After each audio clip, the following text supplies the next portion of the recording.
Bonjour, aujourd'hui on va parler de plein de micro-organismes différents. On va parler entre autres des micro-organismes qui sont eucaryotes, donc des micro-organismes qui ont un noyau cellulaire. Parmi ceux-ci, on va parler des protozoaires, on va parler des helminths aussi. Puis helminths, si vous ne savez pas ce que ça veut dire, ben ce sont les vers. On va voir plein de vidéos, plein d'images, parfois pas le fun à voir, mais malheureusement il faut en parler parce qu'il y a plein d'infections du système digestif qui sont causées par des vers. On va aussi parler des algues, mais surtout des algues microscopiques, les algues unicellulaires. Donc, on ne parlera pas des grandes algues brunes, par exemple, que vous voyez parfois là, si vous allez à la mer ou quoi que ce soit. Donc, on va vraiment parler des algues microscopiques, surtout celles dont les toxines peuvent se retrouver dans notre assiette. Okay? Par exemple, certaines algues, certains dinoflagellés, diatomées, vont produire des toxines. Puis ces toxines-là vont être filtrées là, par les huîtres, les moules, des choses comme ça. Puis si vous les consommez, bien, vous pouvez être malade. Puis on va terminer avec les arthropodes, donc les insectes, okay, les acariens, qui peuvent, disons, contaminer notre bouffe. Souvent, ça va être des vecteurs, donc ils vont transporter des maladies avec eux. Mais bref, on va parler de ça un petit peu aussi. Donc, commençons avec un protozoaire. Puis les protozoaires, il y a des chances que vous ne sachiez pas c'est quoi. Il y a sûrement une maladie ou deux dont vous connaissez le nom. Okay? Si je parle de la malaria, par exemple, okay? Ou le paludisme, c'est la même chose. Donc, c'est peut-être des choses qui sonnent une cloche, okay? Mais comme tel, ce n'est pas un groupe de micro-organismes qu'on connaît beaucoup. Donc, leurs caractéristiques générales, ce sont des organismes unicellulaires, donc formés d'une seule cellule, et ils sont eucaryotes. Donc, vous en avez trois représentants sur l'image à droite. Donc, les paramécies, qui, eux, vont se déplacer par des cils. Donc, on voit tous les petits cils autour. Les amibes, okay, qui, eux, se déplacent par des pseudopodes. Un pseudopode, dans le fond, c'est quoi? Je vous montrerai une petite vidéo, là. Mais c'est quand le micro-organisme va ramper pour se déplacer. Et les eugènes, qui sont un exemple de protozoaires aussi, qui, eux, peuvent se déplacer par flagelle. Donc, juste vous montrer là, des petites vidéos vite pour mieux comprendre c'est quoi le type de déplacement de chacun de ces groupes de micro-organismes-là. Juste vous montrer. Donc, on voit la paramécie. Et là, on ne voit pas super bien, okay, mais vous pouvez comme deviner un petit peu des mouvements ciliaires. Okay? Tout le tour, on le voit un petit peu ici. Okay? La paramécie qui est là, donc, ne va pas très rapidement. En laboratoire, si on a la chance, je vais vous en montrer. Ça va beaucoup plus vite, mais là, dans le fond, c'est juste pour vous montrer. Okay? Elle se déplace à l'aide de cils. L'autre, les pseudopodes, donc chez les amibes, vous pourriez en attraper en buvant de l'eau contaminée ou en mangeant quelque chose qui est contaminé par de l'eau. C'est une contamination fécale orale. Donc, on voit l'amibe, c'en est une, c'est une cellule. Ça n'a pas l'air dangereux vite de même. Okay? Ça a l'air pratiquement inoffensif.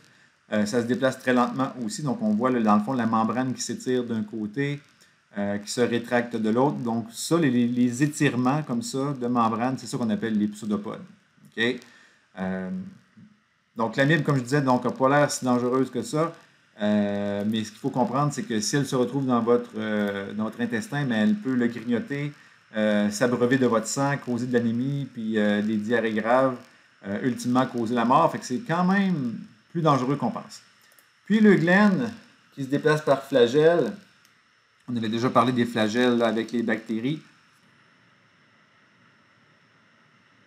Donc, on voit ici un eugène et vous voyez à la gauche okay, le mouvement flagellaire qui se produit. Okay, puis on voit aussi que l'eugène lui-même là, se déforme pour faciliter son déplacement. Il y a beaucoup d'eugènes qui sont photosynthétiques, donc qui vont profiter de la lumière du soleil pour obtenir de l'énergie et fixer leur carbone. Mais il y a des eugènes qui vont aussi vivre chez l'humain, okay, causer des maladies assez graves, on va en parler tantôt. Les protozoaires, donc souvent, à part justement les eugènes qui font la photosynthèse, vont généralement être hétérotrophes, donc ils vont se nourrir à partir de leur environnement, donc parfois ça peut être vous l'environnement, ce qui n'est pas le fun. Certains protozoaires donc, forment ce qu'on appelle des kystes. Okay? Un kyste, c'est lorsque par exemple Le protozoaire se retrouve dans un environnement hostile, donc par exemple, se retrouve dans un environnement qui se dessèche, donc il y a un manque d'eau. Donc le protozoaire, pour survivre, peut former un kyste. Dans le fond, ce qu'il va faire, c'est tomber en dormance. Okay? Puis ce kyste-là va être résistant à la sécheresse, au manque de bouffe et tout. Donc, ça va permettre au protozoaire de survivre. Éventuellement, si les conditions idéales se représentent, donc il y a une pluie ou quoi que ce soit, il se retrouve dans un milieu humide, bien, il va pouvoir reprendre sa forme normale et se reproduire, etc. Donc, les protozoaires au niveau alimentaire, okay, souvent, ça va être de la contamination des aliments crus, okay, ou contaminés post-cuisson. Okay. Généralement, ils ne vont pas très, très bien tolérer là, la cuisson comme telle. Donc, ou bien on mange quelque chose de cru qui est contaminé, ou bien on contamine les aliments après. Donc, ça va souvent être de l'eau contaminée. Beaucoup d'infections à protozoaires proviennent de l'eau. Okay. Les amibes est un très bon exemple. On va parler de la jardiase tantôt aussi. C'est plus fréquent quand même dans les pays tropicaux. Donc, au Québec, au Canada, on n'a pas un climat là, qui se prête particulièrement bien aux protozoaires. Il y en a plusieurs quand même qui vivent dans nos cours d'eau, dans nos lacs. Je n'ai qu'à penser à la paramécie. On peut en retrouver un peu partout dans les mares, dans les cours d'eau au Québec. Puis je vais donner des exemples aussi là, de certains protozoaires qu'on retrouve plus fréquemment ici.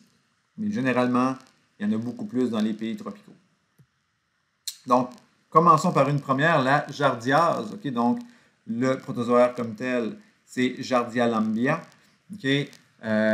Cause la beaver fever. Ça me fait toujours sourire comme nom, mais ça indique un petit peu d'où ça vient. Donc, souvent, ce sont des mammifères qui vont être porteurs de ce protozoaire-là dans leur intestin, entre autres le castor. Et lorsque le castor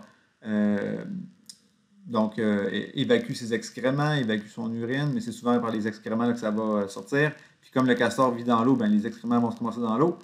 Vous circulez dans le parc de Gatineau, puis vous voyez un beau petit ruisseau, vous avez soif, votre bouteille est vide, vous décidez de remplir votre bouteille à même le ruisseau, ben, il y a des chances que vous avaliez quelques petits protozoaires comme cela qui vous rendront malade. Okay? C'est pas mortel, c'est pas nécessairement dangereux, ça va causer des problèmes digestifs. Okay? On voit ici là, le protozoaire, puis on dirait quasiment que c'est des yeux, là, mais c'est pas ça. C'est vraiment une structure, une cellule, okay, flagellée de toute évidence. On voit comment il peut se reproduire aussi. Donc, vous pouvez, vous contaminer avec de l'eau ou avec des fruits qui ont été lavés avec de l'eau contaminée. Le protozoaire se reproduit dans votre tube digestif et éventuellement, vous libérez les kystes, okay, qui vont être retournés à l'eau puis éventuellement pourront contaminer quelqu'un d'autre. Donc, j'ai mis un lien pour le manuel Merck. Okay, encore une fois, vous pouvez aller jeter un coup d'œil. Il y a toujours plein d'informations intéressantes là-dessus, beaucoup d'informations complémentaires aussi. OK pour les cookies. Voilà, fait qu'allez jeter un coup d'œil. Okay, c'est intéressant. La page de Santé publique Canada aussi va vous donner plein d'informations complémentaires là-dessus. Vraiment, vraiment plein d'informations. Puis la petite vidéo qu'on peut aller regarder rapidement. OK. Juste vous présenter un petit peu la page d'Armando. Okay? C'est un gars extrêmement brillant et extrêmement talentueux qui fait plein de vidéos comme ça sur des maladies dues à des protozoaires, des vers ou même des bactéries parfois. Il fait plein de vidéos aussi là, plus généraux là, sur le corps humain, l'anatomie, puis des problèmes anatomiques et physiologiques. Mais c'est super bien fait parce que ben là c'est en anglais par contre. Quoique ça peut ne pas ralentir certaines personnes. Là. Mais il explique le tout, il fait des schémas, c'est super bien fait. Okay? Ses dessins sont d'une qualité vraiment supérieure à ce que moi je pourrais faire. Okay? Puis c'est ça, donc il explique okay, le processus infectieux du protozoaire, comment ça fonctionne. Donc, je vais vous en montrer un autre plus tard aussi, ou je ne vais peut-être pas le montrer, mais il va en avoir un sur les amibes. Puis c'est ça, c'est extraordinaire, c'est vraiment bien fait. Donc, allez voir ces vidéos-là, ça vaut la peine. La beaver fever, je l'ai peut-être mentionné, mais c'est une maladie là, qui se traite. Il y a des antiprotozoaires qui existent, ça se traite bien. Trypanosoma, OK? Il y a deux types de trypanosoma, okay, qui sont aussi des protozoaires flagellés. Il y a la trypanosomiase africaine qui va causer la maladie du sommeil. Okay? Peut-être que vous connaissez ou avez déjà entendu parler de cette maladie-là. Le vecteur, okay, c'est une mouche qui a un nom spécial, c'est la mouche tsetse. Okay? Donc, la mouche vous pique, elle vous injecte ce protozoaire-là et vous allez avoir donc des léthargies, des problèmes au niveau du système nerveux. Donc, ça va causer une maladie qui peut quand même être grave. Mais ça, pour l'attraper, ben, il faudra se rendre en Afrique, faire un safari ou aller faire du tourisme là-bas. La trypanosomiase américaine, ben là, est de ce côté-ci de l'océan Atlantique. Okay? Je vais vous montrer la petite bestiole qui la transmet. Donc, dans ce cas-ci, la maladie causée, okay, elle porte le nom d'un chercheur, c'est la maladie, ça c'est un H, la maladie du Chagas. Et le vecteur, en français, on l'appelle la réduve. Donc, ça, c'est une réduve. Mais en anglais, j'aime bien le nom okay, du micro-organisme, pas du micro-organisme, mais de l'insecte, okay, parce que ça explique un peu ce qui se passe. Le kissing bug. Okay. Le kissing bug, dans le fond, ben, la réduve. Okay, elle va, encore une fois, vouloir vous piquer pour boire de votre sang, mais elle est attirée, ou elle peut être attirée par la bouche, okay, par la libération de CO2. Donc, pendant que vous dormez, elle s'approche, elle monte sur votre visage. Là, vous pouvez vous imaginer ça, ça va être super le fun. Okay. Puis, elle va aller vous piquer, souvent près de la bouche, près des lèvres, puis elle va boire votre sang comme ça. Mais là, quand elle boit, ce que ça peut faire, ben, ça peut stimuler son système digestif, puis elle va faire caca. Okay. Si elle fait caca près de votre bouche, ben, vous pouvez vous imaginer ce qui va arriver. Ça se peut qu'il y en ait une partie qui rentre, et à ce moment-là, le protozoaire okay, va entrer en vous, puis il va pouvoir aller vous infecter puis causer quelques problèmes. Donc, c'est deux types de trypanosomiase. Okay? Les deux sont causés par des eugènes dans ce cas-ci. Donc, ce sont des organismes flageolés, mais comme je vous dis, il y en a une qui est en Afrique, l'autre est en Amérique. Les amibes, okay? L'espèce c'est Anthemobé, se déplacent par des pseudopodes, peuvent causer la dysenterie amibienne, okay, qui est une maladie qui peut être très grave, okay, qui peut durer des mois, des années, et qui va prendre souvent des mois à traiter aussi. Donc, ça va prendre un médicament spécial, puis souvent, ce médicament-là, on ne l'a même pas au Canada, il faut le faire venir souvent d'Angleterre. Pourquoi d'Angleterre? Les amibes, il y en a beaucoup, entre autres là, en Inde. Puis l'Inde était une ancienne colonie anglaise, fait qu'il y a beaucoup d'Anglais qui voyagent encore là-bas par affaires ou quoi que ce soit. Donc, il y a peut-être plus d'Anglais qui tombaient malades, infectés par des amibes. Donc, eux ont des, on va dire, des réserves ou des stocks de ces médicaments-là. Tandis qu'au Canada, au Québec, c'est quand même très rare. Donc, on va être moins équipé pour faire face là, à des cas comme ceux-là. Mais, okay, comment je l'attrape? Encore une fois, c'est en mangeant ou en buvant des aliments qui sont contaminés, de l'eau contaminée, puis je vais en relâcher une partie dans mes matières fécales. La vidéo qui est là, justement, c'est le même type que tout à l'heure qui fait les dessins. Juste pour l'entendre dire Anthemobé histolytica, okay, une quinzaine de fois dans la vidéo, ça vaut la peine de le regarder. Mais les amibes, très dangereux. Moi, je connais quelqu'un qui en a déjà. En fait, je connais 2 personnes qui ont eu une infection à amibes. C'est compliqué okay, à traiter, comme je vous dis. Donc, les personnes vont aller aux toilettes, vont avoir des diarrhées, puis des fois des diarrhées sanglantes. Puis souvent, on va demander, si c'est possible, okay, que la personne malade ait accès à une salle de bain qui va lui être attitrée. Puis les autres membres de la famille, ben, si vous avez 2 salles de bain dans la maison, vous allez prendre une autre. Parce qu'on pourrait retrouver soit des kystes, okay, des amibes dans l'environnement, dans la cuvette de toilette, etc. Donc, on veut limiter le plus possible les chances d'être contaminé. Puis, de toute évidence, le lavage de mains après être allé aux toilettes là, va être primordial. C'est toujours le cas, de toute façon, on s'entend là-dessus. Balantidium, qui est un cilié, okay, dans ce cas-ci, vous voyez, puis vous remarquerez, okay, beaucoup de mes images, là, je les ai empruntées, on va dire comme ça, au CDC, Center for Disease Control, okay, qui ont une banque d'images, d'informations sur toutes les maladies inimaginables. Donc, allez fouiller sur ce site-là, vous allez trouver de tout. Si vous avez des questions par rapport à une maladie, vous pouvez aller sur le CDC. Donc, Balantidium va causer des gastroentérites causées par la consommation d'eau ou de nourriture contaminée par des matières fécales. C'est encore la même chose. Okay? Quelqu'un, par exemple, okay, je sais pas moi, qui est impliqué dans la cueillette de fruits, qui ne s'est pas lavé les mains, ou si on prend de l'eau contaminée pour laver les fruits qu'on vient de cueillir. Okay? Par exemple, là, dans les grands champs, par exemple, de petits fruits, là, fraises, framboises, en Californie, si on lave les fruits avec de l'eau qui est contaminée, ben là, on pourrait se ramasser avec des tonnes de fruits qui sont potentiellement contaminés, okay, par un même micro-organisme. Donc, ça peut aller vite. Plasmodium, lui, vous le connaissez. Okay? Vous connaissez peut-être plus la maladie. La maladie, c'est la malaria. Okay? Malaria vient de l'italien qui veut dire le mauvais air, parce qu'on pensait que c'était quelque chose qu'on attrapait dans les airs. Puis techniquement, c'est pas si faux que ça. Okay? Parce que ce qui le transporte, dans le fond, vous pourriez écrire moustique, là, mais le vrai terme, c'est l'anophèle femelle. Okay? La femelle, pourquoi? Parce que c'est elle qui doit pondre les œufs, donc c'est elle qui va vous piquer pour avoir de votre sang. J'ai oublié de le dire, là, le nom en français, c'est paludisme. Okay, c'est la même chose. Donc, cette maladie-là n'a pas grand-chose à voir avec l'alimentation, mais j'en parle quelques instants parce que c'est une maladie quand même commune. Encore une fois, c'est une maladie qu'on va retrouver plus dans les pays tropicaux, donc Amérique, un petit peu Amérique du Nord là, avec le Mexique, mais très très peu. Plus l'Amérique centrale, Amérique du Sud, Afrique, Asie, okay, qui sont les pays les plus touchés. Donc, ça prend vraiment une région tropicale. Pourquoi? Parce que le moustique qui transmet le parasite se situe dans ces régions-là.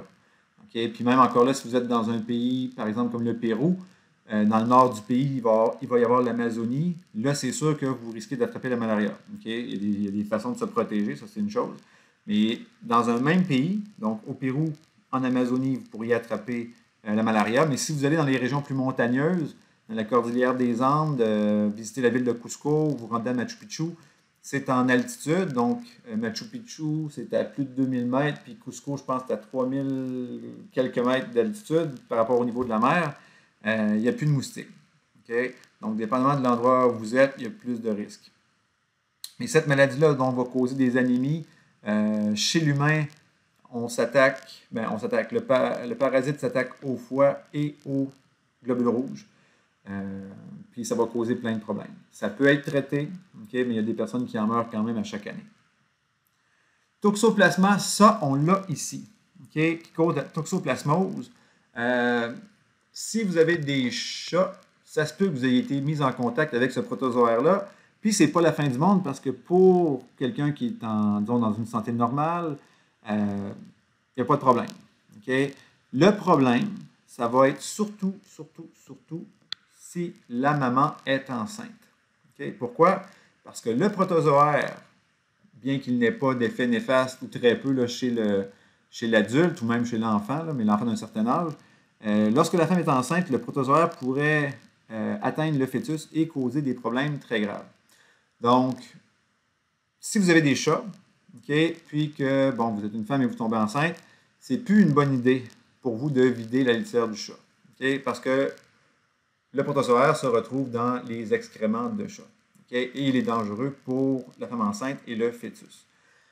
Donc, moi, par exemple, quand ma conjointe était enceinte de notre premier garçon, on avait un chat à l'époque qui s'appelait Chinook. Puis, ben, c'est ça. Le sachant, ben, ce n'était plus la responsabilité de ma blonde de vider la litière, okay, pour éviter qu'il y ait des problèmes. Okay? Donc, ça, c'est vraiment une maladie qui existe ici. Il suffit que vos chats soient en contact avec, par exemple, un rat ou une souris qui elle-même est contaminée. Et à ce moment-là, le chat va être contaminé. Le chat lui-même ne sera pas nécessairement malade, mais il va être le vecteur de ce protozoaire-là. Cyclospora cayetanensis. Okay? Donc, dans ce cas-ci, puis il peut y avoir des cas au Canada, encore une fois. Donc, diarrhée est due à de l'eau ou des aliments contaminés par quoi? Par les matières fécales. Okay? Les contaminations fécales orales, c'est très fréquent. Donc, ça va être fréquent pour les virus, pour des bactéries, puis c'est la même chose pour les protozoaires. Ça va être la même chose quand on va parler des vers dans quelques instants. Okay? Donc, ce protozoaire-là est endémique, donc toujours présent dans certains pays tropicaux, peut causer la diarrhée du voyageur. Et nous, okay, on a souvent des cas au Canada qui sont dus à l'importation de soit certaines plantes ou de certains fruits. Et ça peut être le cas justement des framboises importées. Donc, ça c'est vrai pour tous les fruits, là. Mais portez une attention particulière à vos petits fruits là, quand ils viennent de l'extérieur. Prenez le temps de bien nettoyer. Puis, je pourrais même extrapoler, là, puis dire même vos fruits, par exemple, qui ont une pelure assez épaisse, une orange, un melon miel, peu importe. Prenez toujours le temps de laver l'extérieur parce que même si vous ne mangez pas la dite pelure, il y a peut-être des bactéries par-dessus, puis là, ben, vous amenez les morceaux de fruits à votre bouche, puis vous pouvez vous contaminer comme ça. Okay? Encore une fois, des références à aller voir, c'est intéressant de le faire. Cryptosporidium, celle-là ici. Okay? Si vous avez des chiens, vous avez plus de chances d'être malade vous-même. Donc ça va être présent dans l'eau et les excréments de mammifères infectés. Exemple, moi j'ai 2 chiennes, okay? Puis un parc à chiens pas loin de chez nous, à Elmer. Une de mes chiennes a la très mauvaise habitude de manger les excréments qu'elle trouve. Okay? Donc que ce soit les siens, les excréments de notre autre chienne ou des excréments de chiens inconnus au parc, elle le fait. Donc il faut la garder en laisse et de près parce que là, c'est dégueulasse. Mais là, qu'est-ce qui peut arriver? C'est que si elle consomme des excréments d'autres chiennes, donc elle pourrait être infectée par Cryptosporidium. Puis même si elle ne mange pas les excréments d'un autre chien, puis je la surveille, parfois au parc à chiens, s'il y a des étangs, il y a de l'eau qui s'est accumulée, il y a un petit ruisseau même pas loin, bien, veut pas, s'il y a eu plein d'excréments de chiens un peu partout, avec la pluie, la fonte des neiges, ça se ramasse dans cette mare d'eau-là, bien, c'est possible qu'en simplement buvant de l'eau, que le chien se contamine. Et là, comment vous pouvez vous contaminer vous aussi? Bien, vous pourriez vous contaminer si vous avalez de l'eau en vous baignant dans de l'eau contaminée, si vous la buvez aussi. Et ça pourrait être, dans certains cas, puis là c'est un peu dégueu, mais si, par exemple, moi j'ai déjà vu ça, là, des gens qui s'achètent une crème glacée, le chien lèche la crème glacée, après ça, eux la finissent. Seigneur, ok, c'est pas une bonne idée. En tout cas, moi, je ne ferais jamais cela avec ma chienne qui mange des excréments. C'est assez épouvantable. D'ailleurs, cette chienne-là ne me lèche pas le visage. On s'entend là-dessus. Voilà. Donc, Cryptosporidium va causer des diarrhées. Si vous avez des diarrhées, on va devoir faire des prélèvements des selles. En fait, c'est vous qui prenez un prélèvement de sel chez vous. Ça va être analysé à l'hôpital. Et si on voit ces petits cercles-là, okay, les petits zoocystes, ça va vouloir dire que vous êtes infecté. Même principe, là, mon chien a déjà été traité justement pour ça. Donc, on récupère les selles, on amène ça chez le vétérinaire, puis ils vont faire la même coloration qu'on ferait, ou presque, avec l'être humain. Je vous parle encore une fois des BAM. Okay? Donc, l'analyse microbiologique. Dans ce cas-ci, c'est sûr que ce n'est pas un BAM au sens de bactéries. Okay? Mais comment détecter Cyclospora et Cryptosporidium dans des produits frais?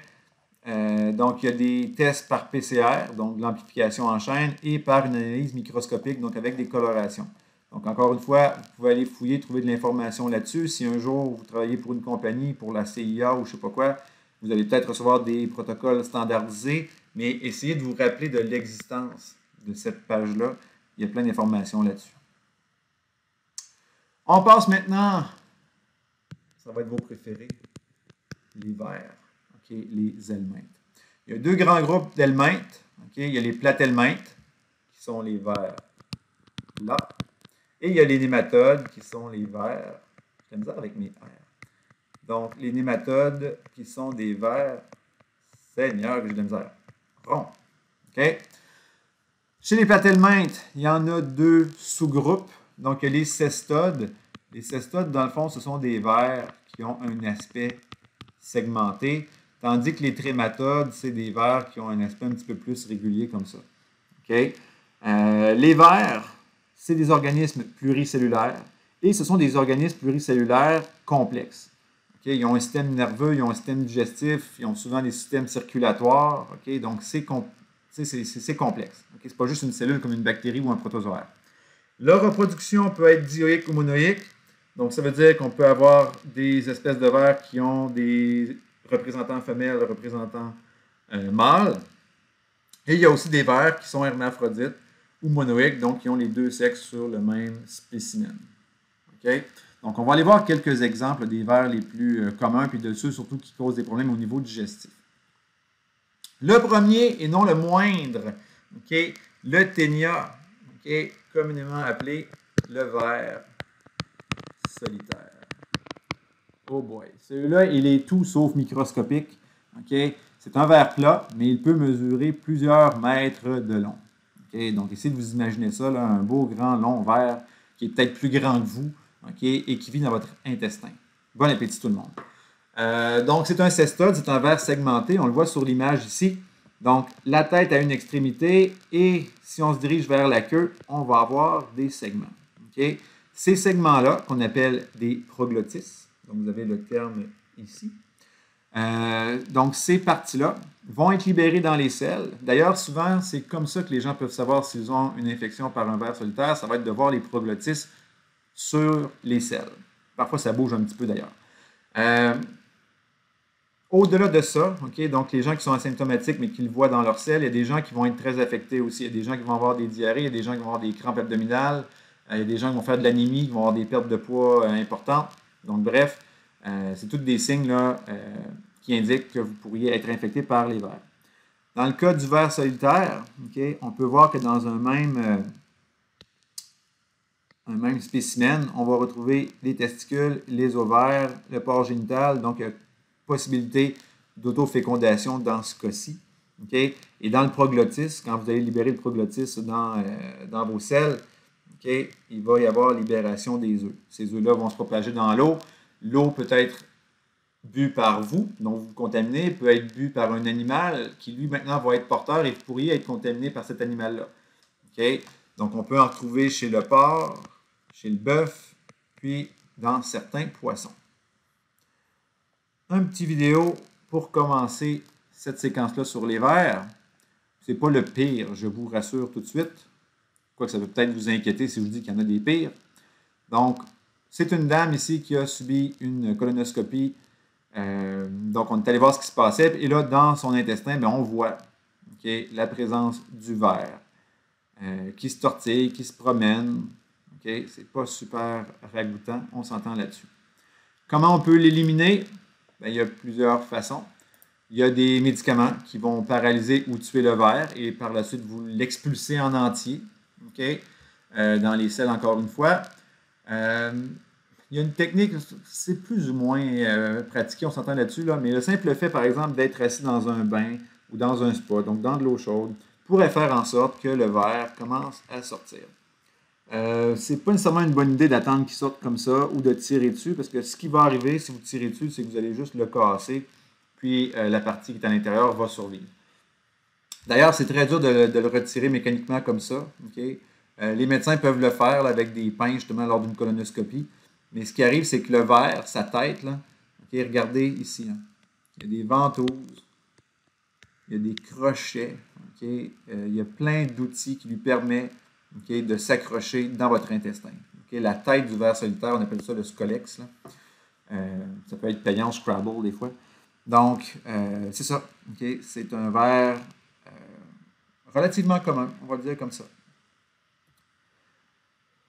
Paragumminus kilocari. Okay? Celui-là, encore une fois, un ver plat, mais dans ce cas-ci, c'est un trématode. Donc, regardez ici. Okay? Ça, c'est tout le ver.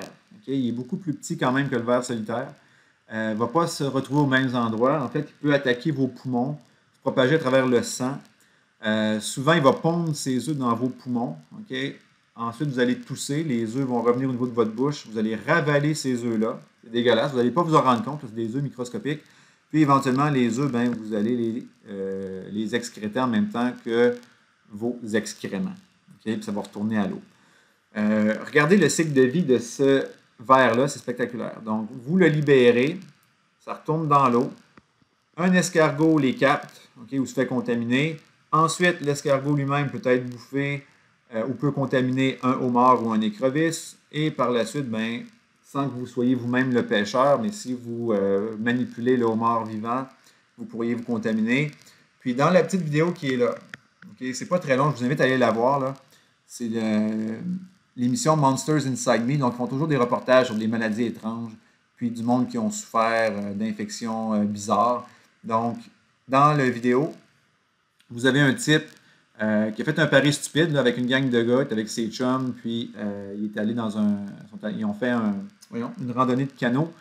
Puis, ils ont trouvé un écrevisse, puis ses amis ont fait un pari qu'il n'était pas game de manger le dit écrevisse cru. Et il l'a fait.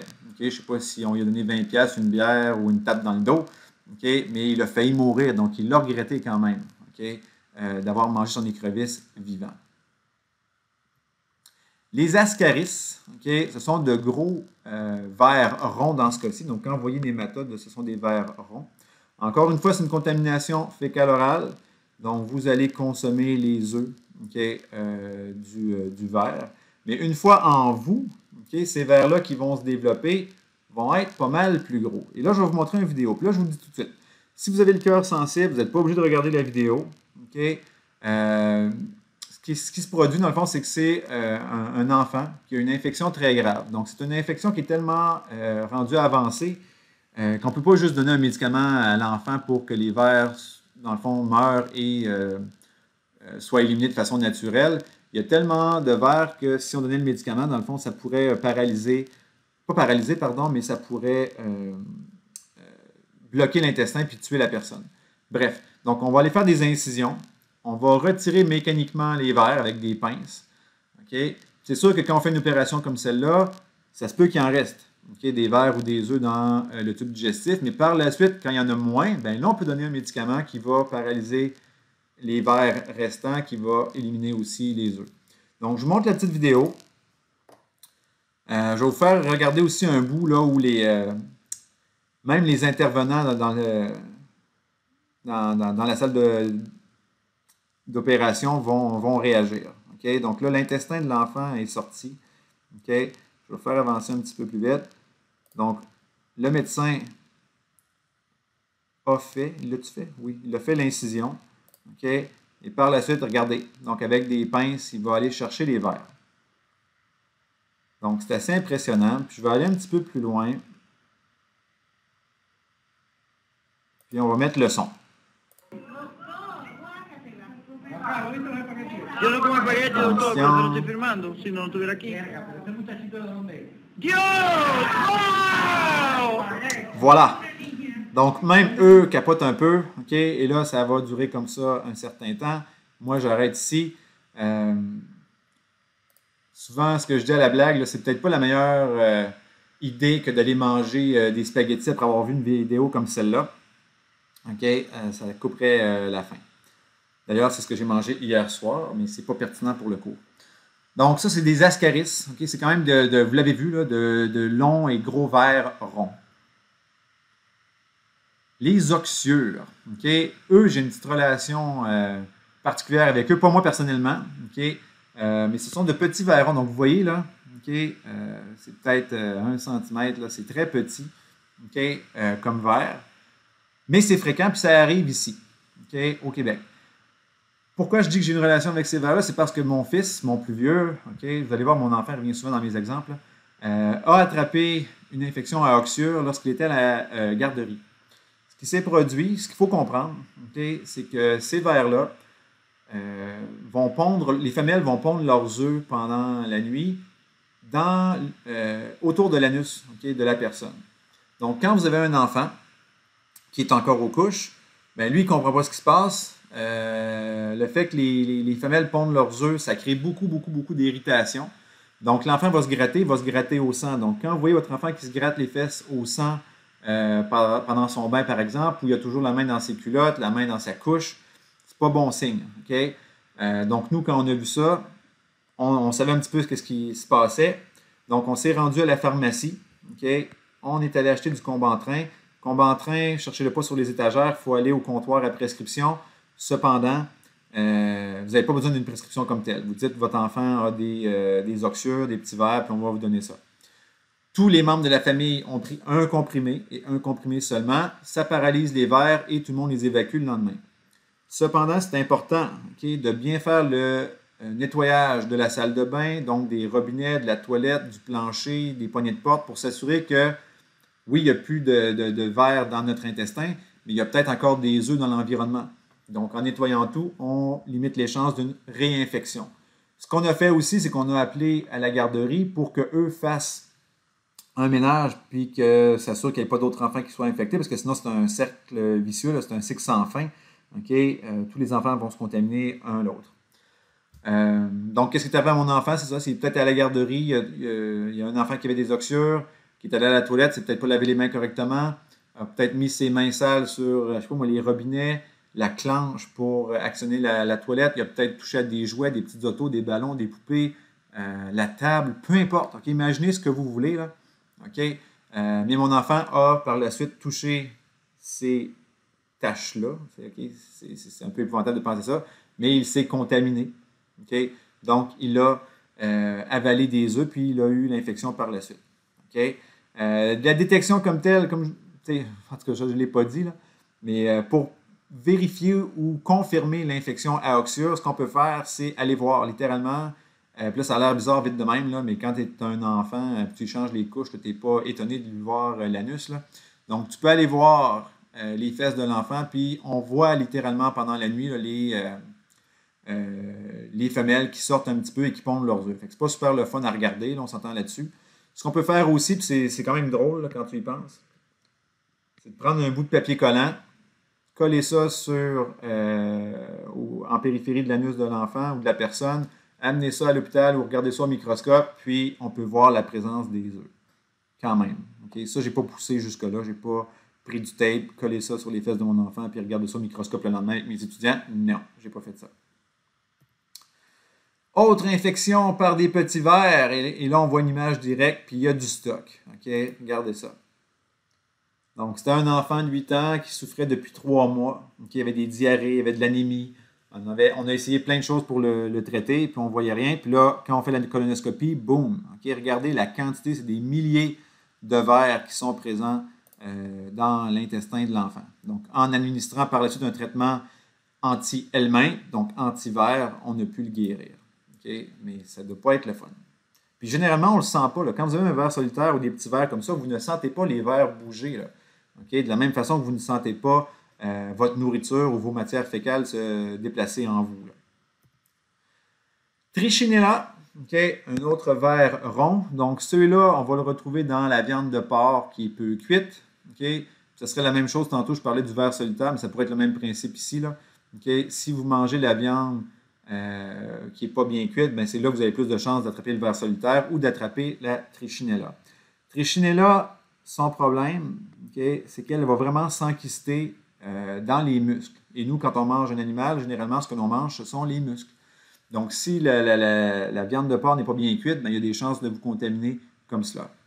Je vous amène peut-être ici, là, juste pour vous montrer. Des fois, il y a des tests, des protocoles là, qui peuvent être suivis pour détecter la présence de la larve okay, dans la viande. Okay? Donc, c'est un article scientifique ici là, qui explique le tout. Donc, vous pouvez aller jeter un coup d'œil. Puis, il y a des tests de détection immunologique. Il manque un petit L ici. Okay? Ou par PCR. Donc, il y a des façons de détecter la présence de ces vers-là dans la viande de porc. Les algues maintenant. Okay? Donc, organisme unicellulaire eucaryote, donc une cellule avec un noyau. On les associe donc à des protistes, okay, à affinité végétale, okay, protistes ou protozoaires, parce qu'ils peuvent faire souvent la photosynthèse.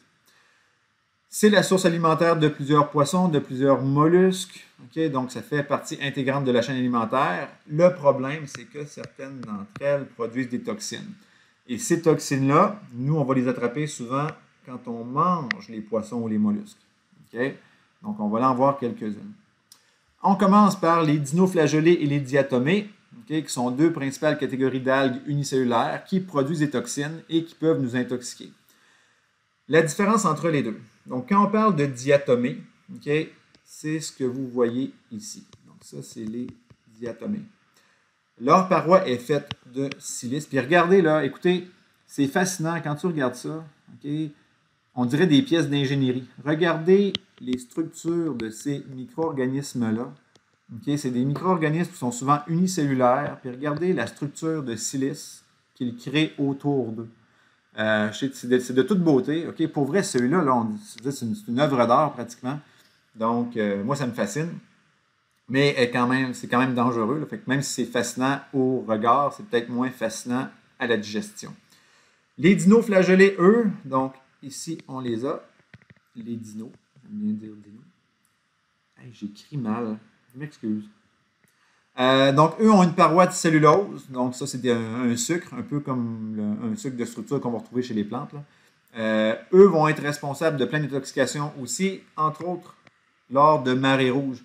Donc, par exemple, quand les conditions le permettent, par exemple la température, la présence de nutriments, les dinoflagellés vont se multiplier très rapidement et ça va littéralement créer des marées rouges. Donc, la coloration de l'eau de mer, entre autres, là, va changer tellement ces micro-organismes-là vont être nombreux. Donc, la production de toxines lors de fortes périodes de croissance, donc ça va être pire, encore une fois, je viens de le dire, là. Donc, les nutriments sont présents, la bonne température, le pH et la salinité de l'eau, tout s'enligne pour que les micro-organismes se reproduisent rapidement. Et là, le problème avec les dinoflagellés et les diatomées, ça flotte dans l'eau. Et pour se nourrir, les moules, les huîtres, les palourdes, ben, filtrent cette eau-là. Donc, elles vont accumuler toutes ces petites bestioles-là et c'est là que vous allez accumuler des toxines.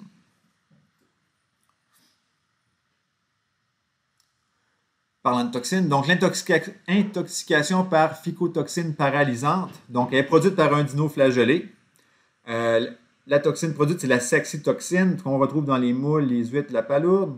On en retrouve aussi dans le tourmaline des homards. Si vous ne savez pas c'est quoi, le tourmaline des homards, c'est ça ici. Donc, c'est une substance un petit peu verdâtre qui se consomme. Il y a des gens qui vont manger ça. D'ailleurs, si vous allez, je ne sais pas moi, aux îles de la Madeleine, des maritimes ou quoi que ce soit, vous pouvez acheter là, des contenants, puis il y en a sûrement des épiceries ici aussi, là, des contenants juste de tourmaline comme tel. Donc, si cette substance-là, le tourmaline, est contaminée par la saxitoxine, ben là, on pourrait avoir un problème parce que c'est une toxine qui peut être mortelle. Vous pouvez aller voir le petit rappel alimentaire qui était là pour des moules contaminés. Autre intoxication par des algues, donc l'intoxication par la phycotoxine diarrhétique ou intoxication diarrhétique par les mollusques, généralement de courte durée puis pas nécessairement mortelle. Ça va être plus sévère chez les enfants, les personnes âgées ou immunodéprimées, les femmes enceintes, donc des personnes plus vulnérables. Et l'intoxication par phycotoxine amnestique et l'acide domoïque. Là, je m'excuse si vous entendez du bruit, ce sont mes chiens qui sont en train de capoter pour je ne sais pas quelle raison à l'étage. Bref. Donc, toxine qui est produite ici va être produite par des diatomées, Nitzschia pungens, j'ai aucune idée si je le prononce correctement. On a eu des épisodes comme ça au Canada il y a quelques années, en 87 entre autres, dû aux moules d'élevage de l'île du Prince-Édouard, donc il y avait eu plusieurs cas d'intoxication comme ça. Ciguatoxine, qui va provoquer la maladie ciguatera, causée encore une fois par les dinoflagellés, donc on les voit ici. Ça va se retrouver dans certaines espèces de poissons en particulier, comme le barracuda ou le red snapper, je l'ai dessus sur l'image, pas sûr. Mais bref, ça, ce sont plusieurs poissons là, qui peuvent, dans le fond, accumuler la toxine en mangeant justement ou en consommant l'eau dans laquelle il y a les dinoflagellés, bref, je finis par le dire. Donc, c'est une toxine dans ce cas-ci qui est sans odeur, sans goût, thermorésistante. Donc, même si vous faites cuire le poisson, la toxine va demeurer présente. Donc, il faut qu'il y ait des tests pour détecter la présence de cette toxine-là dans les principaux poissons.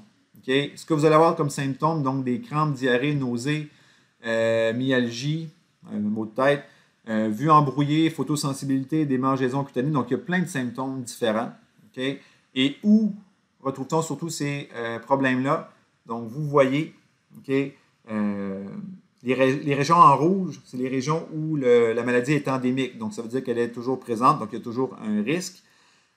En bleu, c'est surtout les endroits où on importe ces poissons-là qui vont être affectés. Et en jaune, dans le fond, c'est avec peut-être le réchauffement climatique, le déplacement des espèces de poissons, etc. Donc, ce sont des zones qui s'ajoutent aux régions, disons, normalement touchées par ces dinoflagellés. Cyanobactéries, j'avais déjà glissé un mot dans le chapitre sur les bactéries comme telles, donc on les appelle les algues bleues. Donc, elles peuvent, elles aussi, produire des toxines qui vont affecter le foie, le système nerveux et la peau. Il ne faut jamais consommer de l'eau dans laquelle il y a eu des cyanobactéries, parce qu'encore une fois, la toxine est thermorésistante. Donc, même si vous faites bouillir votre eau pour faire cuire des pâtes, pour vous faire un café ou je ne sais pas quoi, ce n'est pas une bonne idée. Donc, il faut prendre de l'eau dans une source sûre. parce que ça va causer des problèmes qui peuvent être graves dans les pires cas. Sinon, même si vous vous baignez dans de l'eau comme ça, par exemple, là, okay, c'est sûr que vous allez avoir des irritations puis des problèmes au niveau de la peau. Si vous en avalez, bien là, ça va se diriger vers le foie et le système nerveux. Les arthropodes maintenant, donc un arthropode, c'est quoi? Donc, ce sont des animaux segmentés. On va retrouver là-dedans donc les insectes, qui eux ont 6 pattes.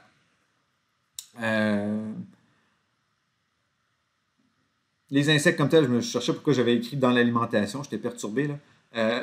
C'est que de plus en plus, on veut les utiliser comme source de nourriture, parce que c'est des espèces qui sont très riches en protéines, qui ne coûtent pas grand-chose à produire, qui ne prennent pas beaucoup d'espace à produire non plus, qui ne consomment pas autant d'eau que, je sais pas moi, des animaux d'élevage comme le bœuf.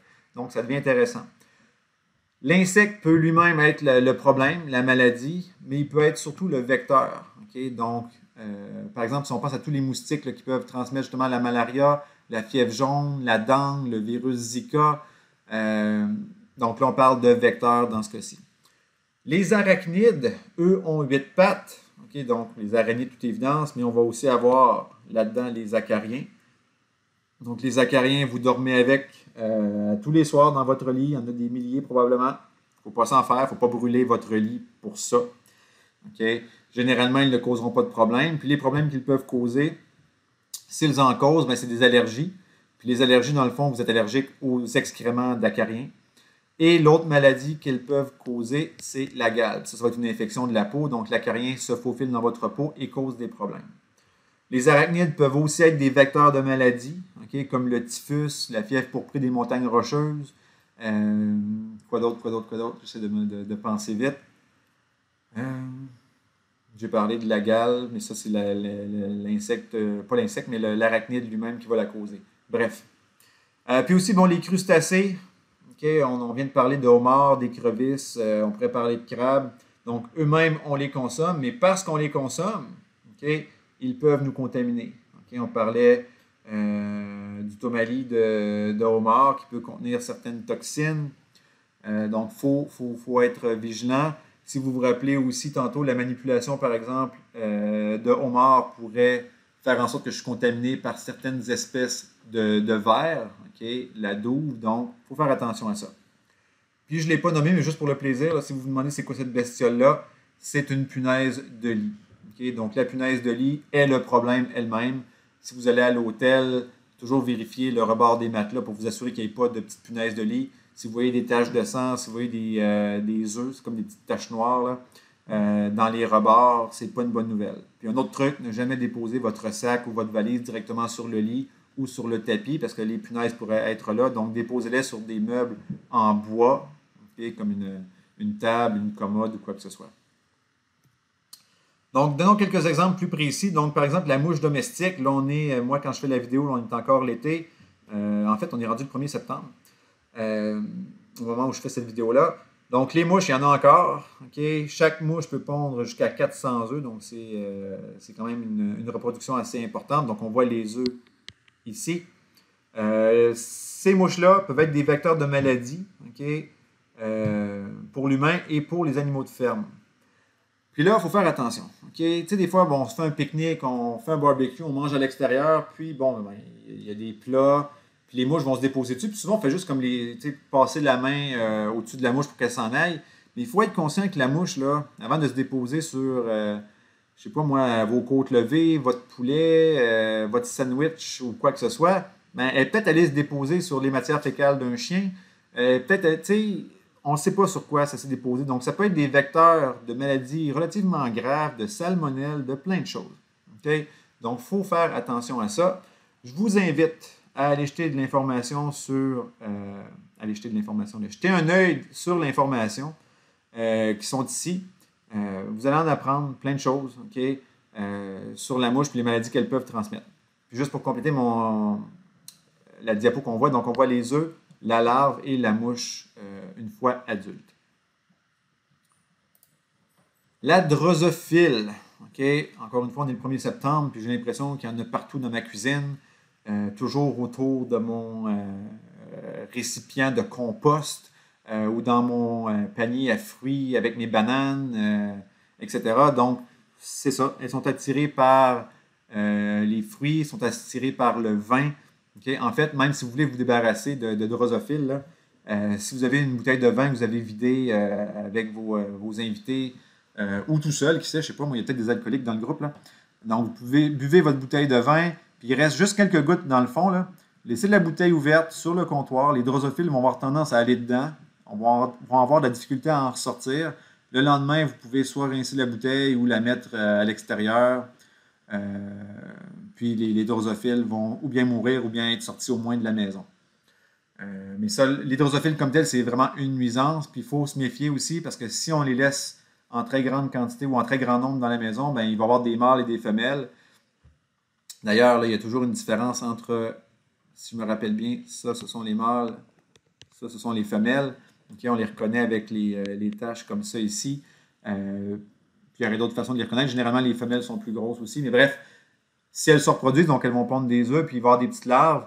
Puis moi, ça m'est arrivé une fois cet été. Okay, il y avait pas des œufs, des oignons. On a une boîte là, pour ranger les oignons. Puis il y en avait un qui était pourri. On ne s'en est pas rendu compte tout de suite. Puis éventuellement, là, on a réalisé qu'en sortant l'oignon, on voyait littéralement à l'œil nu là, les petites larves de drosophiles là, qui se propageaient dessus. Donc, c'est pas le fun. Okay? Heureusement, on a jeté l'oignon avant que les larves deviennent des mouches, parce que là, on aurait eu une tonne. Okay? Donc, il faut se méfier de ça, faire attention. D'ailleurs, là, souvent à ce temps-ci de l'année, encore une fois, l'été, l'automne, vous allez à l'épicerie, puis vous prenez des fruits, des légumes, puis des fois, il y a 5-6 drosophiles là, qui se lèvent, donc c'est pas rare. Les coquerelles, ou blattes ou cafards, c'est toujours la même bestiole. Ça, c'est pas le fun. C'est un cauchemar, vous ne voulez pas ça. Surtout pas dans une cuisine. Okay? Si vous travaillez en cuisine, dans un service alimentaire, okay, la présence de coquerelles, c'est jamais vraiment une bonne nouvelle. Okay? Ça va être un grand problème d'insalubrité. Okay? Comment on va les détecter? Ben, ou bien vous voyez la coquerelle elle-même, ou vous allez voir les excréments qu'elles vont répandre un peu partout. Ça peut être dans les placards, ça peut être dans le garde-manger. Donc, il faut surveiller ça le plus possible. J'ai mis des liens du CIS de l'Outaouais. Okay, en fait, je peux vous le montrer. Là. Donc, les coquerelles, donc dans les logements, qu'est-ce qu'on fait si on en trouve, quels sont les risques pour la santé, comment les éliminer, etc. Utilisation de pesticides, puis est-ce que les pesticides, justement, peuvent être dangereux pour vous aussi? Et quoi faire si, par exemple, c'est bien beau si vous en avez chez vous, mais si vous êtes dans un bloc appartement où il y a 15 logements, ben, il y en a peut-être dans les 15. Okay? Donc, si vous faites traiter le vôtre, mais que les 14 autres ne le font pas, ben, ils vont peut-être revenir le lendemain. Là. Puis, un site, je pense que c'est un site d'exterminateur, ouais. Donc, comment les éliminer? Souvent, le plus simple, c'est de faire venir l'exterminateur lui-même, okay, qui va pouvoir le faire de façon plus efficace que ce que nous, par exemple, on pourrait faire. Mais dans un service alimentaire, dans un resto, il ne faudrait pas que quelqu'un du MAPAC arrive puis découvre qu'il y a des coquerelles ou des déjections de coquerelles dans les armoires par terre, derrière les caisses de bouffe, parce que c'est clair que vous allez avoir un problème. Les mythes alimentaires, okay, celle-là, honnêtement, je ne la connaissais pas beaucoup. Okay, je l'ai appris, son existence en même temps que vous, là, ou en faisant le cours, à vrai dire. Donc, on l'appelle la pyrale indienne de la farine. C'est pas un danger pour la santé, mais c'est juste dégueulasse de trouver des larves dans la farine ou les céréales. Donc, moi, je suis heureux de ne jamais avoir eu à en voir. Okay? J'ai jamais eu de problème avec cet insecte-là dans ma farine ou dans mes céréales. Probablement que je mange mes céréales trop vite avant qu'elles aient le temps de se développer. Mais il y a de l'info là-dessus. Okay? Vous pouvez aller voir, il y a un article, si vous connaissez le magazine Protégez-vous. Donc, il y avait des articles là-dessus pour se protéger là, de l'infestation de cette insectes-là. Donc, vous pouvez aller jeter un coup d'œil. Okay? Ça peut être intéressant parce que oui, on peut parler de s'en débarrasser chez nous, mais imaginez là, si vous, je ne sais pas moi, vous êtes pâtissier ou si vous travaillez dans une boulangerie, ben, vous ne voulez pas avoir cette bestiole-là. Donc, on veut savoir comment s'en débarrasser et comment éviter d'en avoir aussi. Puis les insectes, en manger, oui ou non, êtes-vous game? Okay? Moi, ça ne me dérange pas, je l'ai déjà fait. Okay? Encore une fois, ça dépend peut-être du type d'insecte. Je ne sais pas si je mangerais de tout. Okay? Mais j'ai déjà mangé des insectes, soit directement comme ça, soit apprêtés d'une certaine façon. Là. Par exemple, des grillons cuits dans... c'était dans quoi encore? Je pense qu'il y en avait au miel, ou il y en avait genre avec une saveur un peu de bacon. Je trouvais ça vraiment bon. Okay? Il ne faut pas s'en faire, il ne faut pas s'arrêter à ça. Okay? C'est très culturel là, de dire qu'on n'aime pas les insectes. Puis ça me fait toujours rire. Des fois, je voyais des gens dire ah, les insectes, ça les écœure. Mais tu vas au restaurant avec eux, puis ils se commandent des escargots. Ou ils vont manger du homard sans problème. Ben, techniquement, un homard, c'est quasiment un gros insecte là, marin. Je sais que les puristes de la taxinomie ne vont pas m'aimer. Je sais qu'un homard, de un, c'est pas un insecte. Là. Okay? Mais techniquement, là, c'est ça. Il y a des ressemblances quand même. Bref. Okay? Au pire, trempez vos insectes dans du beurre si ça vous rappelle le homard. Donc, il y a quand même plusieurs peuples sur Terre où les insectes, c'est pas la grosse affaire.